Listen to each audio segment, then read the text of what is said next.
কাজ করতে গিয়ে সাপের ভয়, লাইট জ্বালিয়ে ঢালাই দিতে হলো।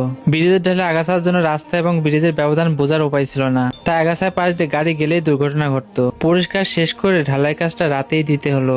ব্রিজের ঢালে প্রচুর আগাছা জন্মানোর কারণে এখান দিয়ে গাড়ি চলাচলের অনেক সমস্যা তৈরি হয়।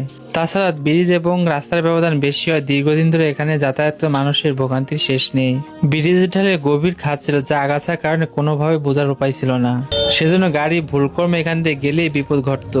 চলার পথে স্থানটির অবস্থা দেখে বুঝতে পারি এখানে বিপদের সম্ভাবনা আছে, তাই প্রথমে পরিষ্কার কাজ শেষ করি। যদিও অনেক আগাছা এবং ময়লার কারণে কাজটি শেষ করতে সন্ধ্যা নেমে আসে, তাই রাতেই ঢালাই দিতে হলো। কারণ ঢালাই উপকরণগুলো আশপাশে সহজলভ্য না থাকে, অনেক দূর থেকেই আনতে হয়। তাছাড়া আগাছা পরিষ্কার করার ফলে যে খাদ লুকিয়েছিল তা এখন বিপজ্জনক। এজন্য ঢালাই কাজ সম্পূর্ণ করে এখান দিয়ে যেতে হলো। কারণ পাশ দিয়ে যদি কোনো গাড়ি চলাচল করতে যায় তাহলেই দুর্ঘটনা ঘটবে।